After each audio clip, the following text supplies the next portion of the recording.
I also have the honor of introducing our speaker for tonight, Rachel Easton, our very own education director. Now, if you have not heard Rachel speak before, first of all, where have you been?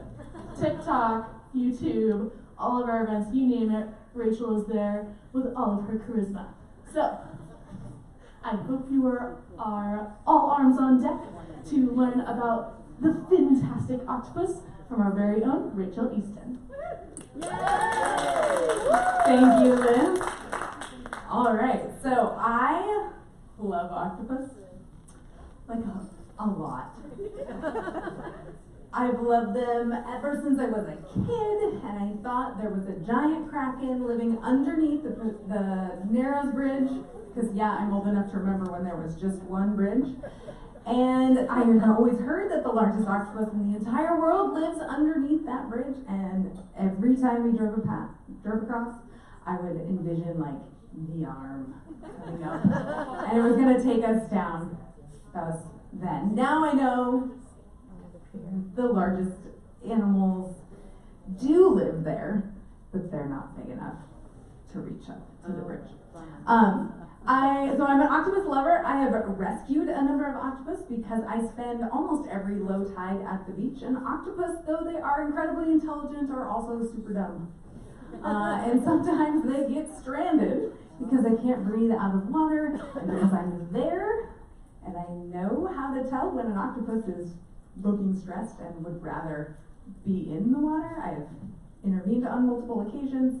I'll talk more about that a little bit. And as of last year, I recently become a caretaker for octopus species as well, because we have had 3 octopus at our Marine Life Center. This is me reading to Pancake the Octopus this wonderful book, Secrets of the Octopus, and seeing if we can fact check what's written in the book.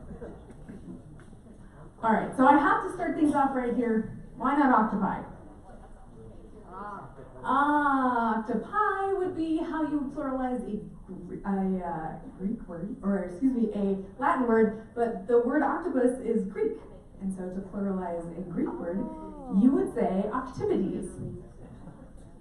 Now, if you say octopodes, pretty much I'm the only one in this room who's going to know what you're talking about. Most people conventionally would say octopus or octopuses if you're talking about multiple species. So it's like fish and fishes. Both can be plural. If it's fishes or octopuses, we would say that it's multiple species or just octopus, not octopi. But because language evolves and changes the way that we learn, if you say octopi, I know what you mean. I won't correct you, but I might scowl a little bit in my heart. That's not correct. And usually what I'll do is, you'll say octopi and I'll say octopus. And you'll say octopi again, and I say, yes, octopuses. And you'll say octopi again, and I go, octopodes. But we understand each other. That's what's most important. But technically, if you want to be correct, octopi is not it. So octopuses belong to the group of animals known as cephalopods, which means head-foot. So these head-footed animals, there is a variety of different mollusks. The head-foots are arranged a little bit differently than all the rest. There are these 4 major groups of cephalopods. We have the octopus, and they have no shell whatsoever. We have the squid, which have an internal shell called a pen. And I love that they have a pen, and it's called a pen because squid also ink. And so you can actually take the pen from a squid and use its ink and write with it. Wow. When we do our squid dissections, that's always like the finale. You get to write your name in squid ink using the squid's pen. Oh, thank you, Lindsay. There are cuttlefish, not cuttlefish, although I do want to squeeze them and cuddle them. Cuttlefish have an internal shell that is fairly stiff. And where's, like, now I can't see anybody here. Dan, you might know, what are cuttle bones used for? Do you know? It has to do, I'm asking you specifically. They're used for casting metals. So you can carve into cuttle bones and pour molten metal inside, and then you're left with a cast. It's a very ancient form of metalsmithing that's been around for hundreds and hundreds of years, and they use the mineral deposit on the inside of a cuttlefish to do that. And then we have the nautilus, which is a super weird and very strange animal that has chambers within its shell that they use for buoyancy control, and we don't have them here, so you'll probably never see one. They're very cool. They're very cool. I could do a whole presentation on them. Yeah? Was the cuttlefish to the side of the octopus or below the octopus? Oh, the cuttlefish is to the side. So upper right is the cuttlefish. And then squid is down the bottom, and then the nautilus. Yeah. I should have labeled those. So when we're talking about octopus, which is the focus of today, we're going to be examining this animal, which is arranged very differently than most other animals. Because they're headfoots, their mantle is the top kind of billowy parachute-like section of their body, and then they have their head, and then they have their feet or their arms. And I always tell kids, it's like if you wanted to be compared to an octopus, you'd have to cut yourself across the middle, flip your head upside down, glue your head to your legs with your organs back behind you. Like, that is so odd. They feel so alien compared to the other animals that we're used to seeing, which, you know, there's always a head and then a neck and then the body and then the legs, right? That's kind of how all animals are arranged, except for these guys.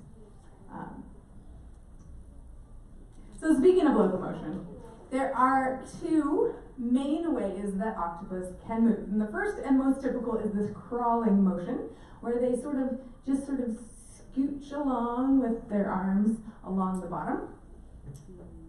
We have an octopus in our care right now named Roomba, and she is named Roomba for her unique method of locomotion.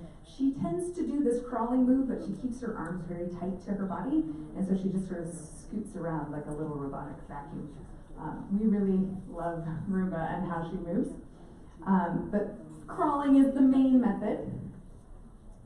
And then octopus also can swim, so they can use jet propulsion, which is basically they take their mantle, the part that's behind their head, that big parachute, and they expand it, it fills with water, and then they use their muscles, they contract it, and all of that water flows through a little piece of their body called a siphon, and the siphon can be directed either to the left or to the right. The siphon is also how they exhale, it's how they poop, it's how they squirt out ink, and it's also how they move, so they can forcefully, it's like if you were a turkey baster and you squish the bowl with a turkey baster, it would kind of go through the water like that. And then there is my favorite means of locomotion, which only really one octopus does. It is the coconut octopus, and it's bipedal. Come on, how stinking cute is that? It reminds me of like a girl, she's cuddled up, picked up all her skirts, and now she's like running. I love this octopus. And for a while, people thought it was just like one or two like individuals that did this.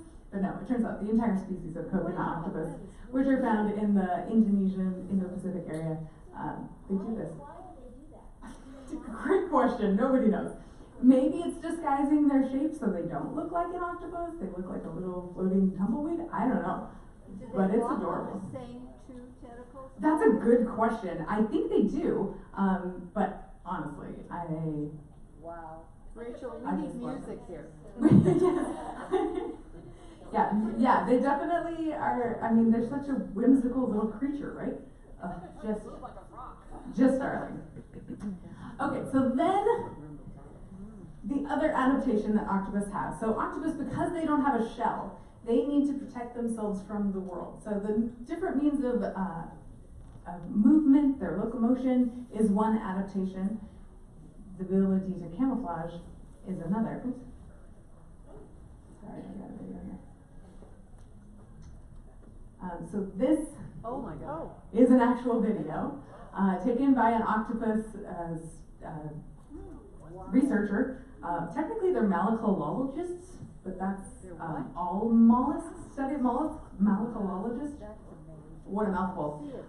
But the octopus researcher was trying to do these surveys and was saying, I'm just not finding any octopus. They should be here, but I can't find them. And so this is the last day of his research project, and he's out, and he realized, oh, they're everywhere. They just looked like a clump of seaweed. And so with that in mind, he began to do more explorations of the different locations within the dive plot that had little outcroppings or little things, started kind of getting close and poking, and sure enough, there were tons of octopus to be seen. Is that their actual decoration, or are they like decorator crafts? So it is their actual decoration. So the way that they do this feels like magic, but they have various layers of their skin that serve different purposes. So on the top, you can see those chromatophores. Those are pigment cells, and those pigment cells work like an umbrella. They're either open or they're closed, and they possess slightly different colors in each different pigment cell that give the octopuses their overall color range, and they can turn those on or off independently within, I think it's like 1/10 of a second. So it's super fast, the skin just responds, and those are the chromatophores, so that's like color changing. Underneath the chromatophores, they have a layer of iridophores, which are iridescent, reflecting coloration. And so in our species that we have here, you only see this when they're very relaxed and calm, and their chromatophores close. And then they take on kind of a greenish sheen, and it's essentially tiny little bits of the cell are arranged in such a way to reflect light back. So it gives their skin extra luminosity, I guess, that helps with their camouflage ability. Wow. So they have those iridophores, that's the lower corner. Then they have leucophores beneath all of that, and those are the canvas cells. So they are white all the time to give the octopus the means to display their skin. And then they have papillae, which are contractions of the outermost layer of skin to give them this texture color. And this can also happen within just a blip, 1/10 of a second. They can be spiky, smooth, they can be red, they can go to white, they can be greenish. It's so cool, and it happens so fast. Do they have control of it? They do, yeah. They control it down to the individual cell, which is wild. You can't control your own cells. Your cells are running amok all the time, but octopus can. Question over here. Yeah? I asked a question. I noticed that the octopus came out of camouflage when the diver approached. Yes. Does it take a lot of energy to be camouflaged? So Not they have to really. come out to fight? They kind of just set their colors, and my guess is that loss of camouflage was so that it could send a jet and escape and try to confuse whatever predator. They're like, oh, you were going after seaweed, well, not seaweed anymore. Is my guess. You'd have to interview the actual octopus to know precisely. Probably anthropomorphizing just a little bit, but it's okay. They'll allow it. All right, so let's look at the eyesight of octopus, because in order to camouflage so well, they must have really, really good eyesight, right? They look at the environment, make a decision about what color and texture they need to be. Turns out octopus have black and white vision. Wow. They cannot see colors. But in their skin cells, they have light-sensing proteins. So it's thought that the skin itself can see. Oh my God. What? What? Yeah. That is wild! How in the world can they do this? That's a great question. Octopus need much more further study. But they don't have the rods and cones in their eyes like we have. They don't even have the proteins to be able to produce those rods and cones, to be able to see color vision. So they just see the world in black and white, All right. which is amazing. But works to our advantage because they come in really beautiful colors to match their environment, and so they're very charismatic and beautiful to our eyes. You'll notice that the pupil is like a slit. It's horizontal. And that is a feature that has evolved many, many times in various different animals, for animals that need to be on the lookout for things coming at them from all angles. A lot of prey species when we're thinking of our mammals, our close relatives, the deer and horses and goats, they have a horizontal pupil so they can gather light in any scenario. They also have eyelids that are almost on like a little gimbal. So when they put their head down to graze, the pupil stays horizontal, which is a great adaptation. They are able to basically look out for predators easier because they have those eyes. Octopus are the same. They're a fleshy little bag of calories that's trying to avoid being eaten at all costs, and so they're constantly on the lookout. They also can inhabit deeper waters where there's less light available for them to see, so their pupils can dilate wide just like ours do, and then they can shrink up in shallow water when there's more light. And then we saw in that video of the camouflaging octopus that they can release a cloud of ink, similar to squid ink.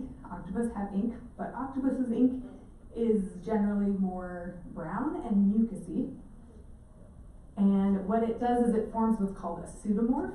So when the octopus jets and releases that ink through their siphon from their ink gland, it kind of forms in the water, and it kind of takes on the shape of an octopus. And the amount of ink that they produce tends to correlate to the size of the octopus. So they can basically like squirt out just enough ink to make it look like there was an octopus that was left behind while they're, way far away. Yeah? They produce ink from birth? They produce ink from a very early age. They have to start eating enough to be able to produce that ink. But I've seen octopus like thimble sized that are able to ink. Roomba inks regularly. Anytime I look at her wrong, she's quick to ink. Which is a problem in our tanks because they're closed systems. If there's a ton of ink in the water, it can clog the octopus's gills. But luckily for Roomba, she's this big and her tank is this big. So we have plenty of water to dilute any ink that she makes. But if she were to get much larger and continue to ink a lot, we would have to step up our filtration game. Yeah. Would a predator have the ink stick to them, potentially blind them for a period little of bit. time? It's not that sticky or that viscous. It does dissipate fairly rapidly in the water, but it is. I'm trying to think of like what it's closest to. There's not really anything. It's like it's mucousy. I don't know how to describe it. Spit? Yeah, maybe spit is a good. It is kind of like it's not quite as viscous as spit, but that's probably the closest thing. You can imagine spit in the water, but it's brown. Yeah, so that ink defense is really a good one. They do run out of ink though, so if you keep harassing an octopus, they will try to ink, and eventually they'll just have like a little bleed, and that's it. Rachel? Yeah. Yeah, along what you were just saying, how long does it take for it to rebuild ink when it's... Probably just about a couple hours to regenerate Is enough. there ink held in the body? They have an organ called an ink sac that they produce the ink in, and it hides up in their mantle, so back up in the big bulb on the backside. Wow. So one thing octopus are definitely known for, in addition to having these amazing tentacles and the beautiful color-changing skin, is their intelligence. Octopus are smart, y'all. They're probably the smartest invertebrate out there, which is so strange. Because invertebrates don't have a backbone. They don't have a spinal column. They don't necessarily have a brain stem. They occasionally have brains. Not every invertebrate has a brain. But octopus definitely do have a brain. And they have more neurons throughout their entire bodies. You could say they have 9 brains, because each arm has more neurons in it than their singular big brain has. Wow. So their arms are smart too. Wow. And their skin. And their skin is smart, and their big brain is smart, and their eyeballs are smart, and they're just stinking cool animals. Wow. They're one of the only invertebrates that's ever been known to use tools and learn mimicry. So this is a coconut octopus, that same one that gathers its skirts and runs on 2 arms, is that one there. They use found objects, namely coconut shells, which is what gives them their name. But also cockle shells and clam shells, and they will make themselves a little armored fortress. It's perfect size for a little octopus that gets this big, size of a coconut, and they will carry that with them from place to place. as they're hunting, as they're moving around through their environment. They tend to be in very sand flat areas that don't have a whole lot of reef substrate, and so they bring their shelter with them, so they always have a place to hide. They've been known to escape predation from like stingrays by holding, they use their suction cups to hold that shell so closed and the stingray can't get through it. And then the stingray gives up and the octopus like peeks out as the coast clears. So that's remarkable. Definitely the mimicry of the wonderpus octopus or the mimic octopus. They're two separate species, but both do incredible mimicry. They copy things from their environment. And this is a species, we'll talk about it in a second, that doesn't have parental input. So this is all learned behavior.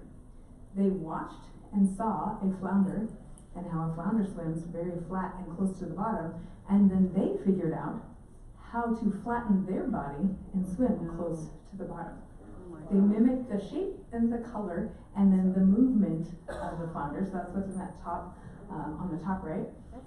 They've looked at venomous lionfish, which have these big pectoral fins. They stick out to the side. They use those for herding schools of fish to try to pick one or more off. And octopus will try to mimic those as well. They'll take on kind of the swimming stature. They'll use their siphon to kind of maintain themselves in the water column as they're doing this. And lionfish are venomous, so a lot of other animals steer clear when they see the lionfish come through. Same with the mimic octopus. And then they've also learned how to mimic the world's most venomous snake, the sea snake, by banding their color, digging most of their arms down into the sand, and then stretching out too, and taking on that striped coloration. Wow. Are you kidding me? That's so stinking cool. I love it. But my favorite is the mimicry where they try to look like a mantis shrimp. So mantis shrimp are kind of like these funky little lobster creatures that have incredibly fast reflexes for capturing their prey. They have they're either stabbers or spearers. Smashers or stabbers. So they either have really sharp pointed, and they'll stab things and slice them, or they have a club, and it goes faster than the speed of sound, creating a cavitating implosion of sound waves and shocks and just kills things right in front of it. Very, very cool. Don't mess with mantis shrimp. Octopus have figured this out and go, hey, I can be a mantis shrimp. And they will sit there and kind of bob around like a mantis. Wow. And I just think that is so stinking cool. Have I sold you an octopus yet? Have you? Like, they're amazing, right? Question, yeah. Do they have to be in proximity of this other species to take on those characteristics? They do, yeah. So they, in areas where there aren't flounder, the mimic octopus don't swim and do this flounder behavior. They're observing, synthesizing that information, and then putting it to use, which is crazy, right? Yeah. So is the mimicry offensive or defensive? It is likely both. So primarily defensive because they're imitating the big scary creatures. But in the case of like the flounder, they might be able to move across the sand bed in a way to get to hunting or feeding grounds where animals aren't going to be worried about a flounder, and then the octopus can make them move. Will a coconut octopus replace its shell if it finds a better one? It will. Yep. So if they've been known to like kind of upgrade when they come across something that's a little bit bigger or sturdier. So they'll trade out like a coconut for a clamshell because it fits seamlessly together, whereas the coconut is usually broken and busted. In captivity, octopus have shown incredible feats of intelligence, learning how to open jars. Normally we see the octopus going into a jar, but I thought this video was really remarkable where they put the octopus in the jar and then put the lid on, and the octopus was able to figure it out and unscrew it and come on out. That is so amazing. These animals are so stinking cool. Now here's where we get to the kind of the bummer of our talk. Because as cool as they are, as amazing, incredibly well-adapted animals, they have an incredibly short lifespan. Here in the Pacific Northwest, our giant Pacific octopus, the largest octopus, they only live 4 years on average. Oh. That is it. That's why there's no giant kraken beneath the Narrows reaching out to grab us, because There's a new one every 4 years. That's the biggest in the world, right? Yeah, I mean, I have been grabbed by octopus before. It's very, very exciting. So their life cycle is one that is incredibly short. Octopus are what's known as semiparous, meaning once they mate and lay their eggs, that's it. They're gonna die shortly after that. Can you guys think of another animal species that does that? Salmon, yeah. Around here, that's kind of the go-to answer. There are many other animals, but salmon are probably the one that springs to mind the most. They lay their eggs, they spawn, they kick it. Octopus are the same. So let's talk reproduction. If you came to my talk last February, where we talked my rated R talk, racy, ridiculous, romantic reproduction in the Salish Sea, sex in the Salish Sea, if you will, we talked about octopus because octopus have kind of a weird way of reproducing. The male, there are separate sexes, male and female. The males have testes within their mantle cavity, and then they have a weird modified arm. So the way from the outside to tell if an octopus is a male or a female is you have to get them to hold still.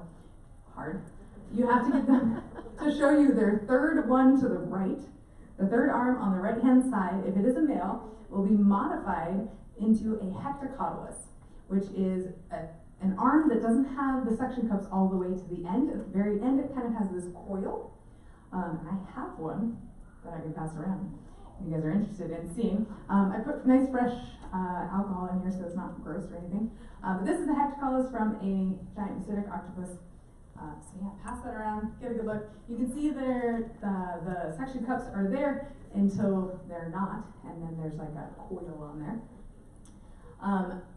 So mating happens whenever the octopus encounter one another. If the male's got a sperm packet, he'll hand it to the female through her siphon into the back part of her body, and she can choose to fertilize then, or she can hold on to it. And they've done some genetic studies on octopus that find that most females tend to mix sperm packets from many different males, or if she comes across a sexier male who's got a better sperm packet, she'll ditch the first guys and take the second one. So she's a bit choosy in this relationship. Unfortunately for the first male and the second male, they die after they transfer their sperm packet once. It's a one-time thing for them. And so that's it. She will take that when her ovaries are mature, then she can fertilize. Octopus tend to be fairly solitary by nature, so they're not necessarily like social and hanging out in a group. There's no group dynamics to speak of. And so it's really, I happen to cross you. Would you like some sperm? Sure, thank you. Please place it up my mantle cavity into the back of my head. Body? They're and so you might be wondering, hey Rachel, how'd you get a hectocotylus to be able to pass around to the class? Well, this has happened numerous times where somebody lets me know, hey, there's a big dead octopus down at the Fox Island Fishing Pier. There's a dead octopus at Donkey Creek. There's a dead octopus out of the Purdy Sands Pit. There's a dead, you got a dead octopus, I want to hear about it. And so I always go out, because why wouldn't you want to see that? I'm curious. And this hectocotylus that we have here was found from a large mature male. In this container, I have a tentacle, or not a tentacle, a suction cup from that male, as well as the beak. This is why you should always carry gloves in your car. Because you never know when you're going to show up at the beach and there's a big dead octopus and you want to take it home with you. I always have trash bags in my car, but I did not have gloves on this particular day, nor did I have any cutting implements, so I definitely ripped this beak out with my bare hands. Ew. Oh, super gross. Yeah, I know. I got a weird job. So, the male octopus, once they've transferred their sperm packet, that's it for them. And they kind of start to go crazy. So they lose their fear of shallow water and bright lights. They will head close to shore. They seem to wander into Donkey Creek multiple times. Like I said, they're very smart, but they're also dumb. They come in on a high tide when it's salt water primarily, and then they just sit there until the tide goes back out again and the tidal area gets infiltrated with more fresh water than salt water, which, like, why would that be a problem? Water's water, right? Well, they're osmotic conformers, meaning their body is the same saltiness as the water around them. If you put an octopus in a bathtub, it will explode because all of the cells will fill with water and it will just. Don't do that. That's very cruel. I have not done that, just so we're clear. But they wander into Donkey Creek and then they're like, wait, this is not it, and leave. And you would think like, oh, okay, once or twice, like what a rare occurrence. But Lindsay and I know of maybe 4 different, because when people see an octopus in a creek, who are you going to call? Harbor Wild Watch. Please do call us if you ever find that. We want to know about it. We're curious humans. We dropped everything and ran down to the Harbor History Museum. We're standing on the back and we're like, there's an octopus in the creek. This was the first time in 2013. It's happened 3 times since. The latest was just 2 summers ago in 2023, and it made the national news. People were like, what? I got interviewed. If you Google octopus in a creek, it'll come up with articles and video of me doing a COVID-style interview from my bedroom. It was the times, you know? So, the other thing that I've encountered on the beach, usually within the same area of the beach that I've encountered a dead octopus, is what's in my fingers right there, and that's the sperm packet, the spermatophore. So occasionally the octopus dies before it's had a chance to give that genetic material to a female, and it winds up on the beach. And this stumped me so hard, you guys. I'm smart. I've seen so many things, and I have like a photographic memory for creatures, things I'm interested in. It's gonna get in here and it's gonna stay in here. And when I first came across this, I was like, what the hell is that? It's not a worm. It looks like a worm, but it's not a segmented worm. It's clear and gelatinous and about 3.5 feet long. What in the world? Well, the great thing about my job is I've made a lot of connections. And I have a friend who I refer to as my octopus friend. And I was like, hey, Casey, you ever seen this before? And she goes, oh, baby, you're going to be delighted when you figure out what that is. And because she thought it was a lot more squeamish than I am. She's like, you're touching octopus sperm. I was like, okay. I was not grossed out by that at all. It was very cool. I wish I had taken even closer up videos because you can see the little individual cells of the sperm that would be used by the female octopus to fertilize each one of her eggs. You can see just tiny little bumps in there. That is super cool. So I've seen that multiple times. Now I know what it is. And I delight the same way that Casey delighted in telling me what it was. When somebody else sends me a picture of it, I'm like, oh, you know what you got there? Octopus.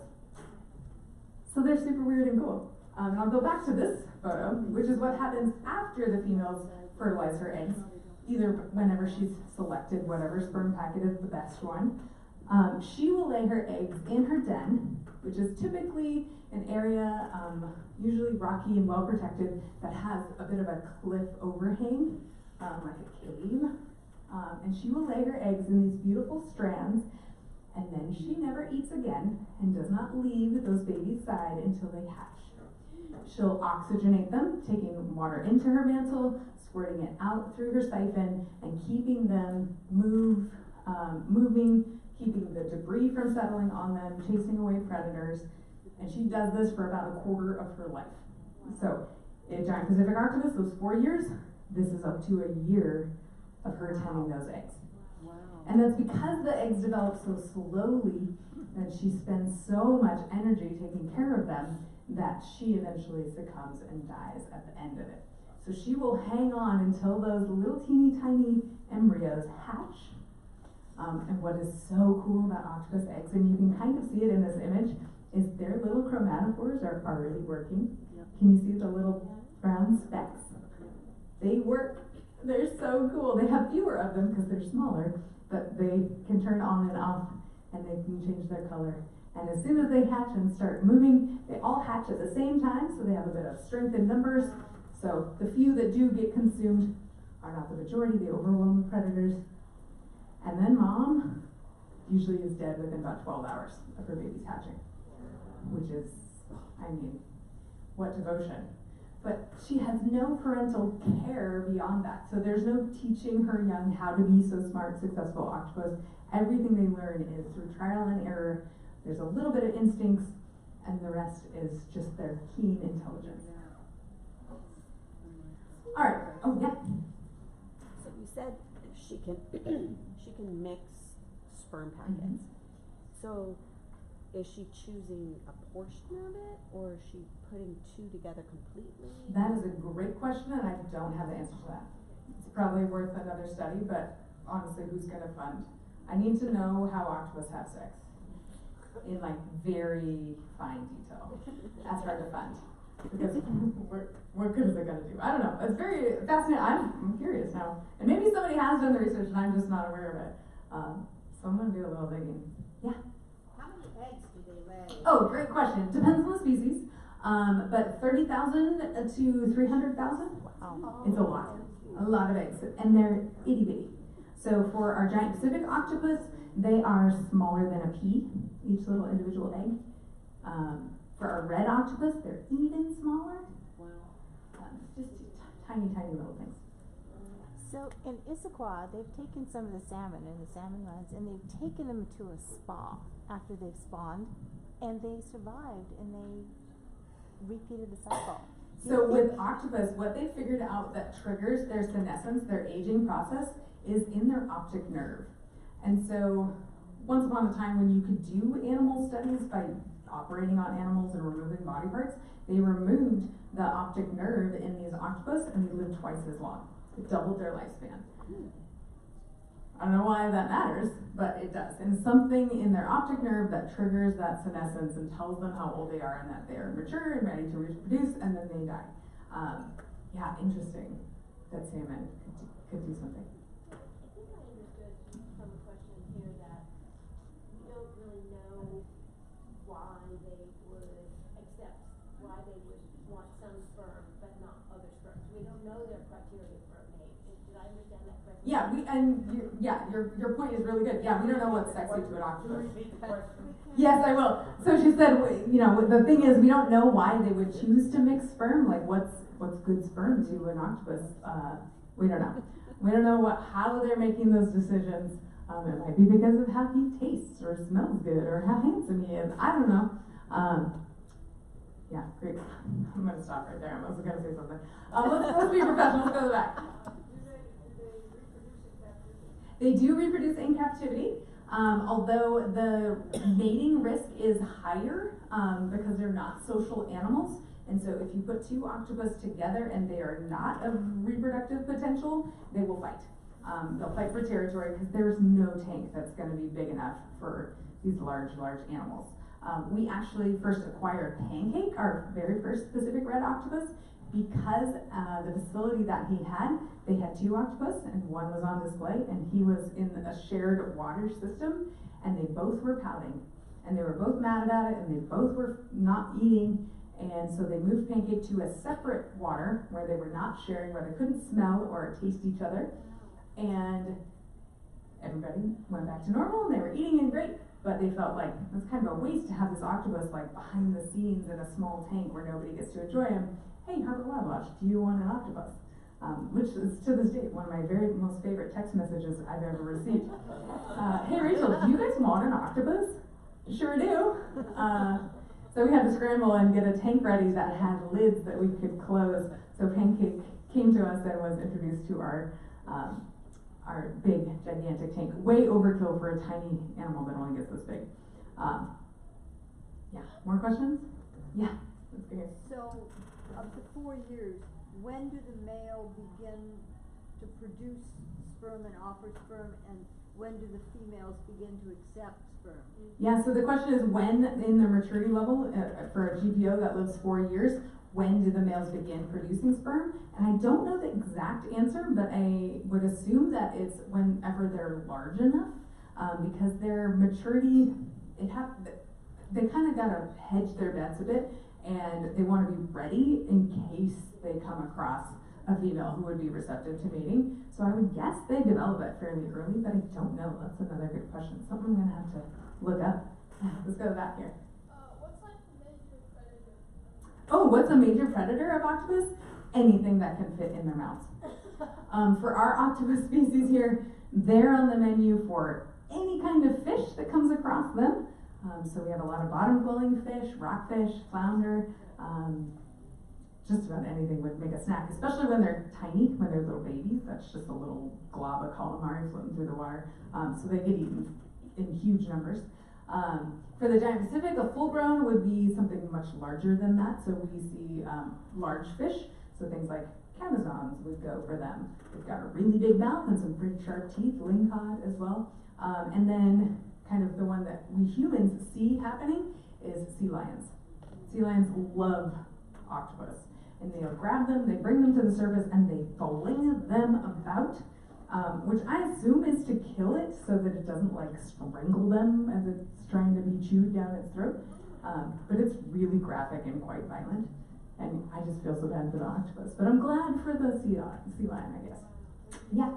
How giant is giant? How giant is giant? Okay, we're gonna talk about the giant Pacific octopus, one of two species that we have here in the Salish Sea. And giant is pretty big. There are different anecdotal reports for like the heaviest octopus ever found. People claim that they're 600 pounds, 350 pounds, 450 pounds, lots of different estimates, but it turns out none of those estimates actually had a scale.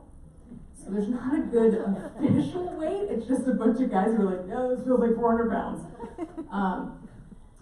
In captivity, they roughly weigh 100 pounds at their maximum, which is still big. How do you measure an octopus, right? Like, for most animals, like total length, well, is that side to side, arm tip to arm tip? Because that can be 30 feet. Yeah, and they're stretchy too, because they don't have bones. Or if it's mantle, so the back part of their body, mantle to arm tip is about 20, 25 feet maximum. Wow. So, I mean, that's big. That's like the whole stage here, right? Wow. That's huge. And they start out thimble sized. Yeah. 4 years. So in 4 years. So that is a testament to just how much they can eat. So speaking of eating, I have here the beak of an octopus. This is from the same unfortunate gentleman who donated his hectocotylus to us. This is a beak, and it's the only hard part in the entire body of the octopus. They have a beak that's very much like a parrot's beak. I can pass this around. You can see the large suction cup. That's the biggest suction cup on their body, which is close to the mouth, and then the beak. And it looks just like a parrot's beak. And that beak is the only hard part. It's about the size of their eyeball, so when you visually see an octopus and you see their eye, that's about the size of the beak, so you can kind of extrapolate how small of a space they could squeeze into.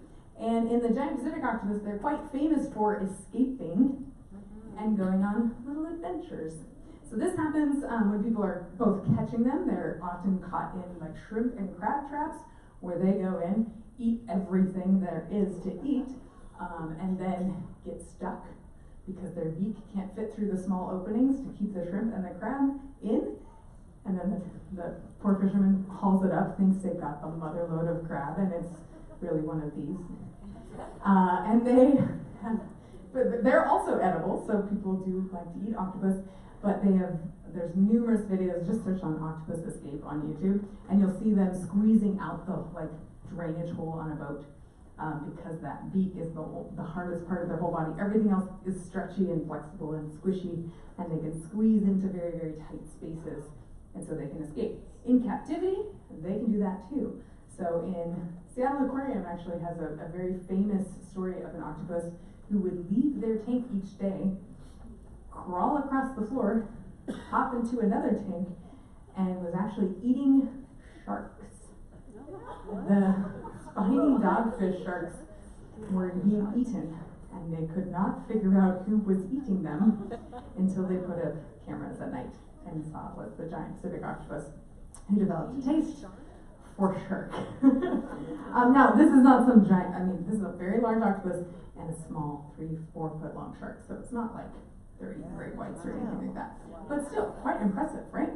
So they can grow to that large size because they consume a ton. And if you are a diver and you want to experience finding a giant Pacific octopus, all you have to look for is the pile of crab shells left near a cave. It's like they keep a very clean house, but their driveway is the dumping ground. And they'll just pile up everything that's not edible and hunker down in their little spot. Really, really kind of cool. All of our local dive instructors actually learn the habits of our resident octopus and will visit them year after year as long as they can. And quite often what makes a good octopus den in one location, when that octopus dies, another octopus will find that spot and move in, which is great for our dive community because they can go visit these incredible animals. So I've had lots of giant Pacific octopus encounters.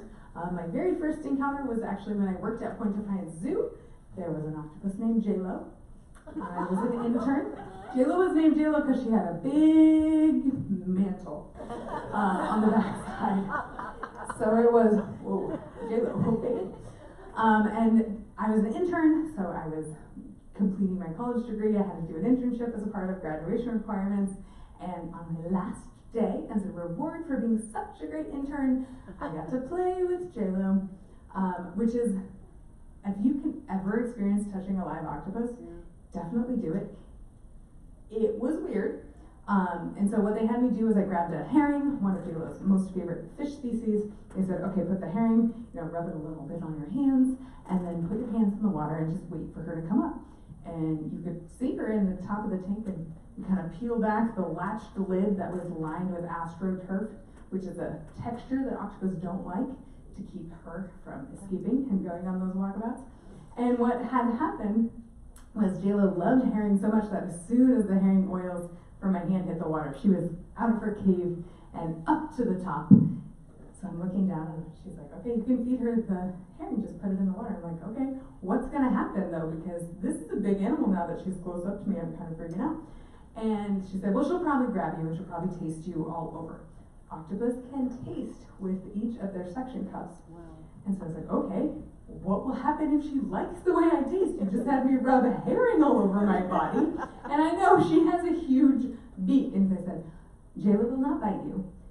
She's smart. She can tell the difference between human flesh, which is yucky, and herring, which is delicious. So they said, don't worry about that. So I put my hand in the water, put the herring down, and I'm kind of leaning off, and Jayla was like, yeah. She comes up, all arms are on me, all 8 arms are wrapped around my arm, all the way up to like my face. Oh my God. Oh wow. And I feel her sucking on me with each one of those little suction cups. Very strange feeling, by the way. And so then I'm like, okay. And I was like, I'm starting to feel a little panicky. What do? I kind of want to like jerk out of the water. The keeper was like, do not do that. Keep the octopus in the water and just wait, and she'll take the herring and she'll go eat it in her cave. And I was like, okay. I'm waiting. It's like 45 seconds. It feels like an eternity. And sure enough, she grabs the herring. She's like, nothing else? No good herring? Okay, bye. So she left, went down her cave, and I look at my arm, and it is covered in hickeys. Just tons of little blood blisters all over my arm. I look diseased. So I come home, I'm excited to tell my husband about my day, and he looks at my arm and he goes, what happened to you? I was like, oh yeah, I fed an octopus today.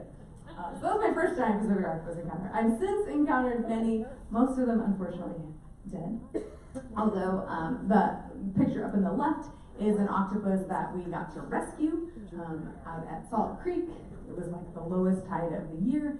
Come up to some kids who were looking very concerned on the ground. And this woman kind of motioned me over. She's like, we found an octopus. I'm like, oh, great, why are we whispering? But she calls me over and I'm like, oh, this is amazing. But this octopus is in trouble. Her chromatophores were no longer firing. She's blanching out. I can see her iridophores a little bit, but she's like very slow to move. So I grab my water bottle, dump all my fresh water out, grab some salt water, and we pour it over the octopus. She revives. She comes to. I'm like, oh, she's suffocating. They can breathe through their skin, but not enough to sustain them for more than about half an hour 60 minutes maybe if it's really a nice cold misty day where they can stay moist. And so we opted to intervene. Octopus are venomous. All octopus are venomous. The amount of venom varies, with the most extreme venomous being the blue-ringed octopus, and our little red octopus being fairly venomous that you would not want to be bitten. So I did not want to be bitten, so I borrowed some neoprene booties from another tide pooler who happened to be out, and I was like, oh, I wish I had some gloves. She goes, how about my booties? Great, so she whips off her booties, hands me those, and we scoop up the octopus, place her into a tide pool, and she immediately, her texture comes back, she starts breathing regularly. I like to think we saved it, although I did forget to burp the octopus. The mantle cavity can fill up with air, and the octopus is not good at like turning upside down to get that bubble out. So hopefully that got out of there, but I don't know. How do you do that? Yeah, you just push them underneath. You kind of tilt them underneath till the bubble comes out. Most often I encounter them dead. That is the dead octopus that you guys are passing around the parts too. And then this is another one called, I think her name's Opal, from my octopus friend, Casey. Let me pay attention to her octopus. And then now I'm going to show you Stina's octopus encounter.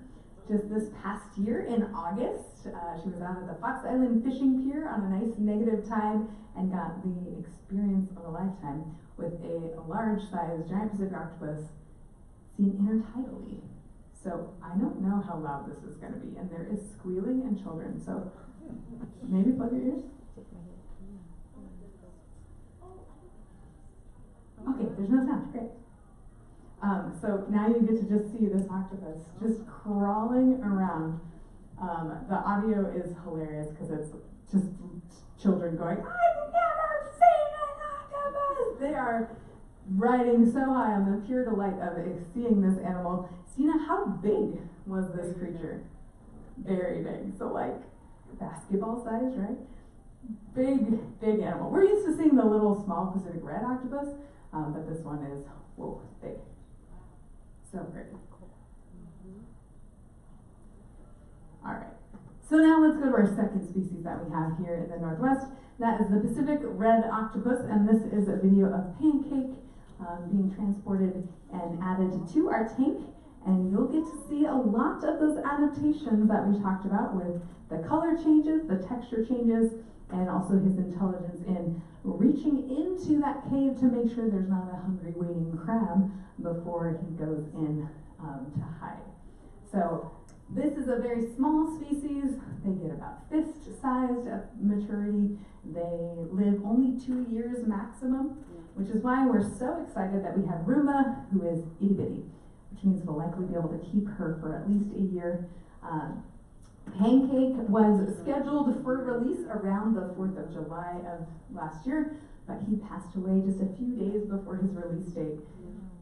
Very sad for us because we had planned to give him this grand reintroduction to the wild, to go find the lady and give her her sperm packet, but he passed away before that. It's hard to tell how old octopus are when you don't get them from itty bitty babies.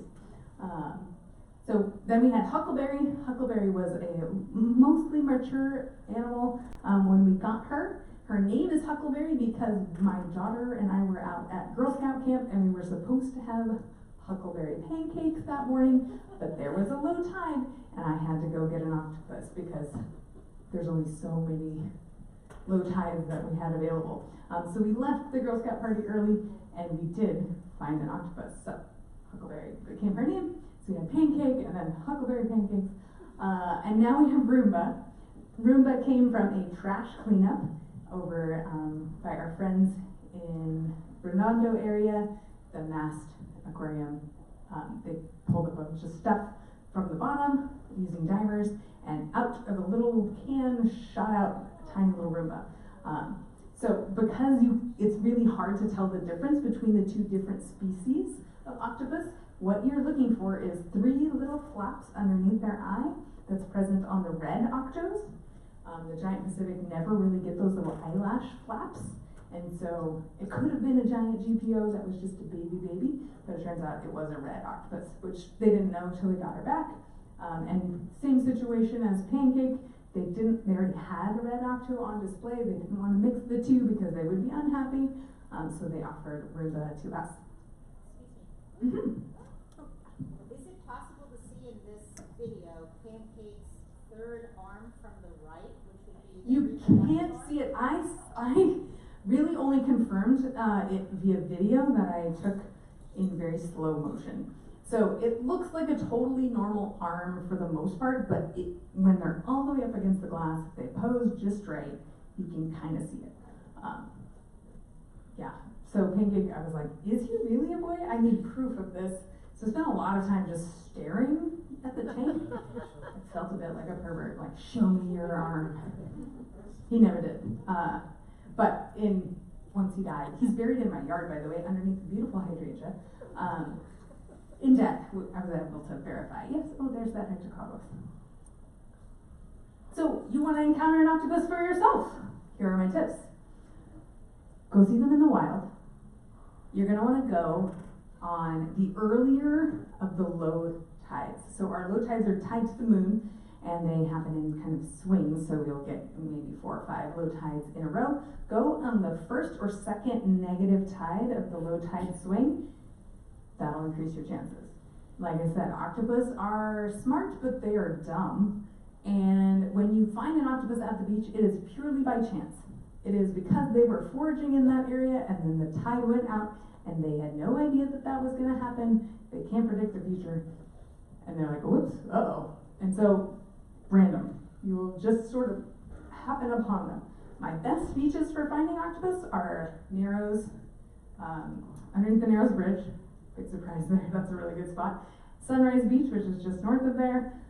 Both of those are kind of my go-to. That's where I got Huckleberry. I said, okay, it's my one shot to get an octopus. We're going to that beach where I see the most octopus, but it's gotta be on the early low tide.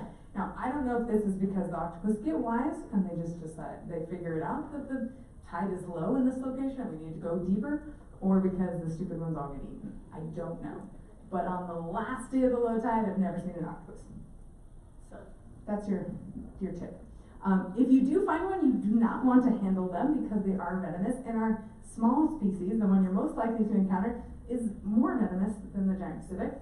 And what will happen is the wound that you get becomes necrotic, meaning the cells around the wound die instead of healing. So it can cause a prolonged wound. Sometimes you have to get it, like that necrotic tissue, surgically removed. It's painful, it hurts. I don't know, I've never been bitten, but don't touch them. Is that from the beak? It's from the beak, yeah. So they have a venom gland, and the beak is what will bite you and inject venom. It's used in the wild to paralyze crabs, because crabs are really dangerous to an octopus. They've got all these pointy, sharp bits and very sharp, cutty pinchers, and this is their favorite food. So they will bite the crab right in the eyeballs. Seems gruesome, but crabs are hard all over. They'll bite them kind of right there and inject that venom, which slows them down enough that the octopus can then eat them without becoming harmed. But yeah, that venom, you don't really want to mess with it. If you type in octopus venom Fox Island into your search bar, you will come across a woman who put an octopus on her face for a photo op, and she got bit by the red octopus. It kind of serves her right, because she was gonna take it home and eat it. But it bit her, she freaked out, threw the octopus overboard, and then, like, over the next couple of days, did not seek medical attention until her face was so swollen she couldn't swallow. She had to have a couple surgeries to remove necrotic tissue over the next about 6 months or so. So, don't do that.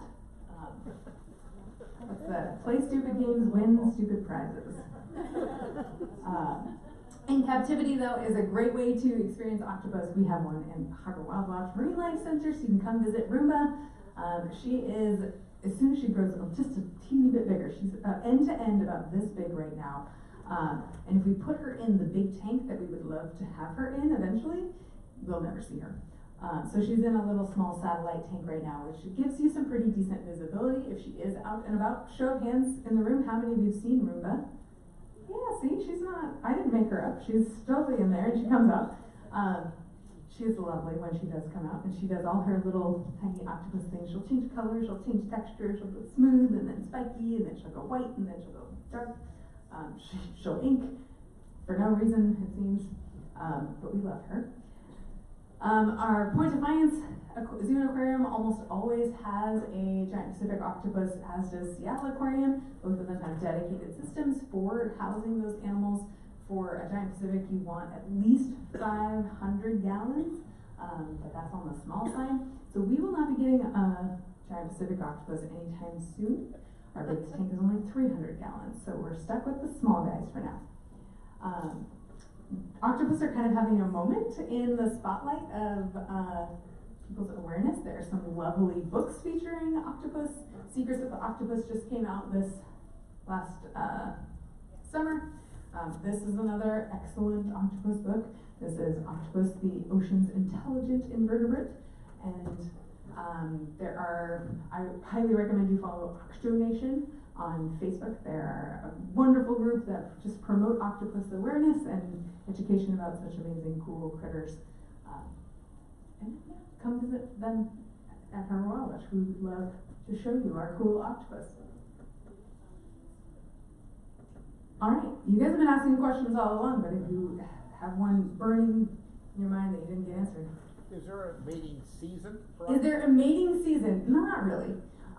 They tend, because our water temperature doesn't vary too much between summer and winter, it doesn't really matter when they reproduce. But we do tend to see more of the little larvae in the summer months. So they probably time it to hatch with the summer plankton blooms so the little babies can kind of get a head start in life, but really they're out there all the time. Yeah? Have two questions about mimicry that I find fascinating. Will a given octopus mimic more than one other species in the environment? Yeah, so the question is, will one individual octopus mimic more than one thing from its environment? And if it is the wonderpus or the mimic octopus, the answer is yes. They are the two species that do the most mimicry, and they have both been shown to mimic multiple things.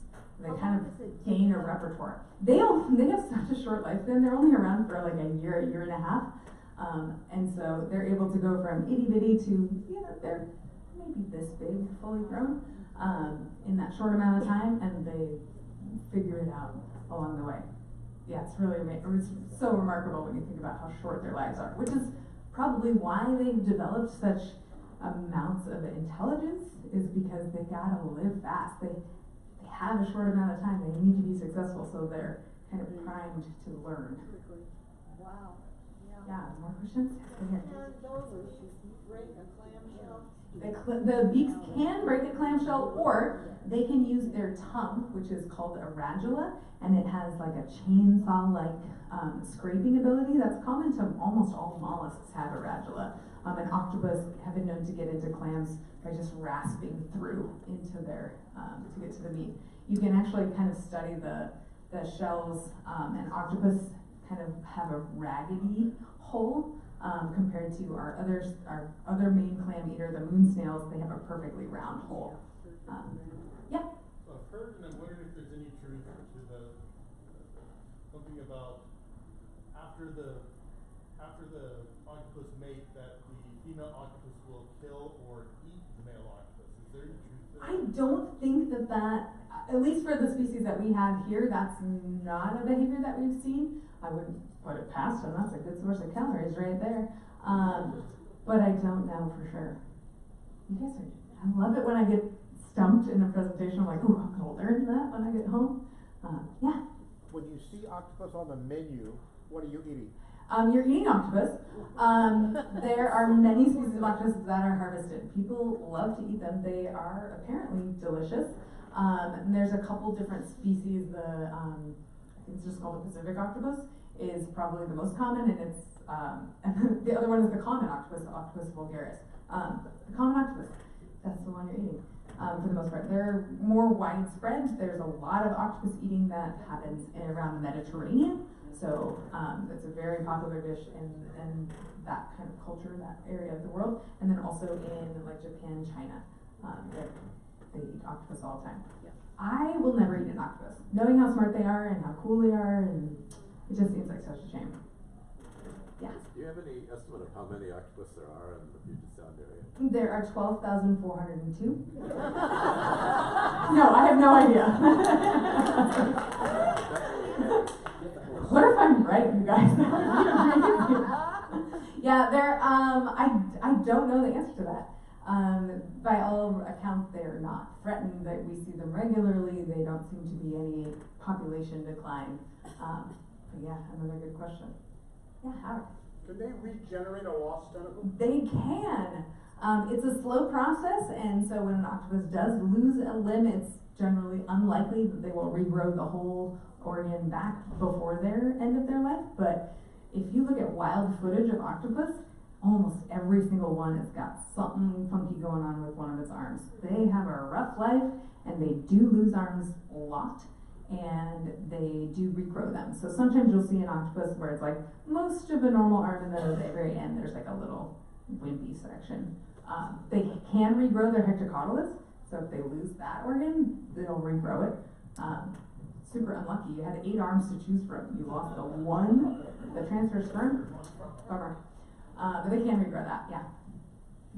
I've always followed you on Facebook, but I've cut that relationship, and I'm so glad to see that you're also posting on Blue Sky, so thank you very much. Yeah, you're welcome. I am still learning that app a little bit, so if I'm a little slow to start, you'll forgive me there. But yes, trying to cover all of our bases. The only one we're not on is Twitter. And honestly, it's because I just can't be bothered. So, and I still call it Twitter. There you go. Any other questions? Oh, so many questions. Okay, let's go over here. Do the suction cups ever have sharp parts to them, or is it just the suction? Yes, okay, this is a deep water octopus thing. I didn't go into it because I don't know that much about it, but there are 2 basic groups of octopus. There's the Insurina and the Serena, and I think it's the Serena group, the Siren group, and they do have hooked little spines in their tentacles, in their suction cups. They are deep water, they are super freaky and very cool, but we don't have them here, so I didn't focus on them. Great question though. By here you mean the Puget Sound? Yeah, yeah. Okay. If you want a nightmare, look up the Humboldt squid. Oh yeah. There's your nightmare for teeth in there. Yeah. Yes. Having been a diver since the 70s with over 10,000 dives, I've been around the world and, tons of octopi. If you have a few minutes, I have some data points for you. Oh, I would love to hear some data points. Do you want to come up here and tell me? You want to tell everybody? Okay, marvelous. I'm going to touch base with you. Fantastic, yeah. I have a data point question. If I have 30,000 kids, how many of them are going to survive to have their own kids? Less than 1%. Less than 1%? Yeah, it's rough out there for octopus. The ones that make it to adulthood are the best of the best, which is maybe why they're so amazing. Yeah, we're super lucky. Yeah, it's not great odds, for sure. On that subject, when you've got all those eggs that are suddenly hatching, when they're that tiny and that vulnerable, how do they feed? Do they take off in different directions? How do those very early adaptations work? Yeah, so from the moment that they hatch, they can swim, and they're using primarily their siphon swimming because they want to be up in the water column. They will travel and chase plankton, which are plant plankton is up at the surface where the sunlight is in the photic zone, and the zooplankton or animal plankton tends to seep down into the depths during the night and then come up to eat them, or the opposite. They're going to be down in the depths during the day when it's bright and sunny out, where they could be spotted and consumed, and then at night they will migrate up to eat that plankton. They're planktonic for the first part of their life. They're not technical plankton because they can kind of fight a flow, but they're so small that really they're going to just go with wherever the currents take them. And they begin eating from the very first moment, and they're eating tiny crustaceans, copepods mostly, which are like the size of a little pinprick. And then they graduate to amphipods, a little bit bigger, and they're going to eat ostracods, which are all crustacean-y little bits. They'll eat larval crab, and one of the ways that most people encounter those larval octopus is through crab trap monitoring. which is a really cool phenomenon. You can put a light in the water and it brings all the bugs, just like your porch light in the summertime. You can put a light in the sound and all the stuff will come to it. And then we can sample that and learn a lot about the different species of crabs that are out there with their larvae. And often they will catch giant Pacific octopus larvae, itty bitties, red octopus larvae, who are in there eating them. I do know for red octopus larvae, their favorite food is hermit crab plankton, like the little larva hermit crabs, before they settle to the bottom and get a shell. That's like the thing that they eat the most of. They're a little bit specialist, but for the most part, they're just, if it fits, they'll eat it. Yeah, because they gotta grow fast and get big. Once they get big enough that they're no longer able to swim and can crawl and begin doing that kind of locomotion on the bottom, that's, that happens around marble sized or so, for our Pacific red species.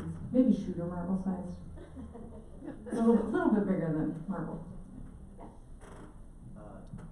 One of the many things that I'm having trouble wrapping my head around here is the notion that octopus's vision is black and white, and yet they are able to change colors to adapt to their surrounding environment and hide themselves, but apparently they can't see those colors. This is the one thing that blew my mind the most when I was studying octopus. It's like, oh, okay, I gotta cover all my normal bases, like what do they eat, how do they poop, how do they have sex, all the things, and what adaptations make them kind of a specialized thing. And this was like, what? This is blowing my mind. And what the best that scientists have kind of been able to understand is that the proteins for color reception are found in their arms instead of in their eyes. And so it's almost like they can touch it and know what color it is. But what's wild is they still need to process that in a brain, because the brain controls the rest of the skin. Yeah. But since octopus have so many neurons in their arms that kind of function like brains, it's almost like they don't have to get that message to the big brain, and the arms can just be like, oh, well, we're orange right now. Weird. Fantastic. But yeah, keep going. Okay, one other thought. Just in the last few days, I saw a undersea video of what appeared to be a fish, maybe a small sharkish, dogfishy kind of thing, go too close to an octopus, and there's just a short video clip, but the octopus grabbed this fish that looked substantially bigger than itself, and that was the end of it. Of course. I don't know how that played out. So the octopus have been seen catching sharks and eating them, both in captivity at like the Seattle Aquarium, but also in the wild. There's also been some great viral footage of octopus that punch fish. Because the octopus will be like foraging and like stirring up stuff, and the fish are like, ooh, you're stirring up stuff, like what do you got? And the octopus is like, no, get out of here. And the fish was bewildered and, whoa, what the heck? And it very much looks like the octopus is like just straight up punching fish. It might be trying to catch them too, but it really does look like, yeah. So they could actually capture and... I mean, if they bite off more than they can chew and kill, I don't know how that's going to play out. So, because a sizable fish or shark and a smaller octopus, that may not work out super well for the octopus, especially if the fish can somehow dislodge it and then they just turn around and eat the octopus out of the water column. Yeah, good questions. Any other questions? Yeah. Maybe a future topic would be the interspecies communication, because we know octopus and my teacher. Oh yeah, yeah. Between humans and octopus, but I am aware of other incidents where there are interspecies communication. Would love to hear more. Yeah, that is like a whole. Yeah. It's delightful. So once you start learning about commensalism and the way that animals rely on each other for X, Y, Z, like it's fantastic. We have some really good examples of that in the Salish Sea. mostly with small things like there's worms that hang out with sea stars, and they will defend the sea stars from other sea stars who want to eat it, and then live in the arms of the worms, of the stars. Like, it's very cool. But yeah, that whole idea of like more than one species coming together to, fantastic. Yeah, thank you, symbiosis. That's what I'm looking for. I do have a whole talk that I teach kids on symbiosis, but you guys would probably like it too. Yeah. So does an octopus tend to have a home and go to that home, that cave, or do they migrate over They time? tend to have one home base, and that's their den, and they will rarely leave it unless there's extra competition from other octopus all trying to be in the same spot, or there's a ton of predators or something like that. For the most part, once they find a suitable spot, they're gonna stay there. So when we did Huckleberry's release, her favorite place to be was in this giant barnacle shell, and this is like her home, which we loved because it was like, oh, where's the octopus home? I know where she is. Her den is right there. So when we released her, normally I take octopus, and when I transport them, they go in a soup container that has little holes drilled into it. It's called the octopus jail, because it makes me laugh to put an octopus in there, put the lid on, and their little tentacles are snaking out through the breathing holes. It's very funny because you can't just put an octopus in a cooler, it turns out, because they can like escape through anything that their eye could fit through. So they're not just gonna sit there in the cooler while I drive, wherever I'm going. So they go in a little octopus jail. Well, Huckleberry, she had her den, and I just took a gamble that she's not gonna leave her den. If I put her den in the cooler, I think she's gonna stay there. So we put her in the cooler, drive to her location that we collected her from, and sure enough, she had not left her den, and so then it was time to release her into the bay.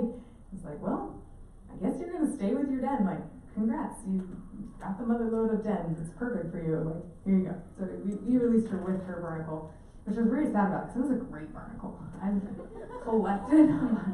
There's not very many giant barnacle shells around, so when you find a good one, it was very sad. I've had that barnacle shell for like 10 years, so I was like, oh, all right, Huckleberry, you can have it again.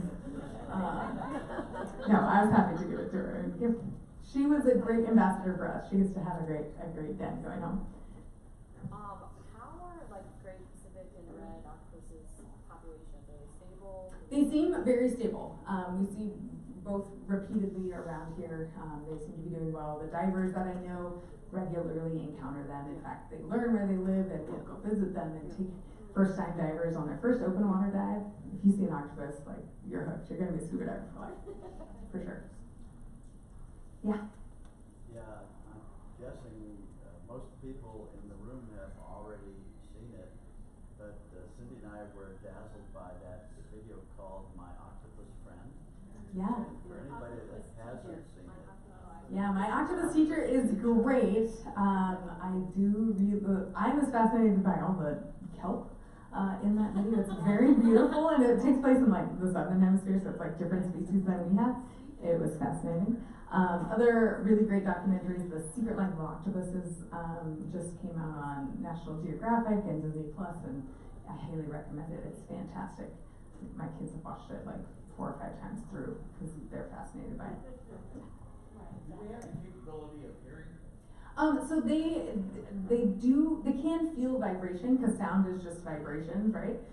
They don't have a specific organ devoted to that, but because they're mostly water and the vibrations through the water travel through them, they do respond to sound and vibration stimulus. So it's one of the reasons why we ask you to keep your voices down when Room is out and about, because if you shout, she's gonna be gone. So they can sort of hear, yeah, but no specific organ devoted to that. Yeah. There is a difference when I'm around him, whether I'm on a rebreather or in the rare time I'm on an open circuit. Very different. Okay, yeah, so that would make different sounds. Yeah, That's a lot of vibration from open water. yeah, I bet. Interesting. I wonder if they too could learn to associate that with divers and ooh, a diver's here. Give me stories afterwards. Yeah, that's great. All right, well, I'm gonna stick around as well as the whole Harbor Wild Watch crew. Definitely come tell us your octopus stories. And come visit Roomba. And if you come come to our low tide beach walks, which we'll get our schedule out here in the next month or so. We're always looking for octopus, so we need as many people on the beach spotting as we can. So we encourage you to come to those events as well.